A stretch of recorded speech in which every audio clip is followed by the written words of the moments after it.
பாரிஸ்ல நம்ம அண்ணனோட ஆட்டோவை பார்த்தோம். ஆட்டோவை பார்த்து நம்ம வந்து அப்படியே ஸ்டன் ஆயிட்டோம். ஆட்டோவை பார்த்தீங்கன்னா என்னென்ன போட்டோஸ் இருக்குன்னு பாருங்க.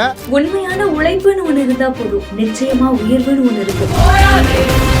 ஏன்னா இப்ப நம்ம ஆட்டோல வந்து இவங்களோட போட்டோஸ்ல ஒட்ட வச்சிருக்கீங்க. அவங்க எல்லாம் எவ்வளவு கஷ்டப்பட்டு வந்தாங்களோ அதே மாதிரி நம்மளும் கஷ்டப்பட்டு நிலைச்சு நிக்கலாம். லைஃப்னா இதுதான்ப்பா அப்படின்னு ரொம்ப சிம்பிளா சொல்லிட்டாரு. அவங்க வந்து கரெக்டா பேசுவாங்க. எதா இருந்தாலும் படம் நல்லா இருந்தா பாருங்க, எதா இருந்தா கருத்து கரெக்டா சொல்லுவாங்க. சொல்ல போனா கஷ்டப்பட்டு உழைக்கிறது தான் நமக்கு நிரந்தரமாவே இருக்கும் இல்லையா? வேற இந்த பக்கம்ல யாருன்னா ஒட்ட வச்சிருக்கீங்க?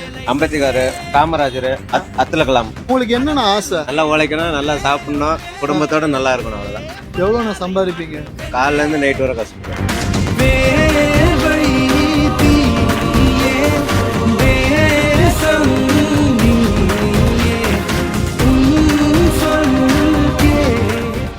காலையில இருந்து நைட்டு வரைக்கும் எத்தனையோ பேர் ஓடிட்டே இருக்காங்க. அவங்களோட லைஃப்ல ரெஸ்ட் அப்படிங்கறதே இருக்கவே இருக்காது. அப்படி ராப்பகலா உழைக்கக்கூடிய மனுஷங்கள்ல ஆட்டோ ஓட்டுறவங்க இருக்காங்க.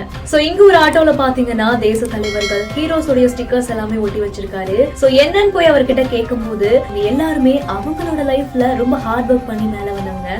சோ அதே மாதிரிதான் நானும் மேல வரணும்னு ஆசைப்படுறேன் அப்படிங்கிற மாதிரி சொல்லிருப்பாரு. அது மட்டும் இல்லாம காலையில இருந்து நைட்டு வரைக்கும் நான் ஆட்டோ ஓட்டுவேன், 2000 ரூபாய் சம்பாதிப்பேன், என் குடும்பத்தோட நான் சந்தோஷமா வாழணும், நல்ல ஹார்ட் ஒர்க் பண்ணி உழைக்கணும், அதுதான் என்னோட ஆசை அப்படின்னு சொல்லி அவரோட லைஃப ரொம்ப சிம்பிளா சொல்லிட்டாரு. இத பார்க்கும் போதே நமக்கு புரிஞ்சிருக்கும் லைஃப் அப்படிங்கிறது நம்ம எப்படி எடுத்துட்டு வாழ்றோம் அப்படிங்கிறதுதான். இந்த வீடியோவை வணக்கம் சென்னை அப்படிங்கிற உங்களுடைய இன்ஸ்டாகிராம் பேஜ்ல தான் போஸ்ட் பண்ணிருக்காங்க. இந்த வீடியோ பத்தின உங்களுடைய கருத்துக்களை கீழே கமெண்ட்ஸ்ல சொல்லுங்க. மேலும் இந்த மாதிரி நிறைய இன்ட்ரெஸ்டிங்கான வீடியோ பார்க்கணும்னா நம்ம பிஹைண்ட் இட்ஸ் ஃபாலோ பண்ணிக்கோங்க.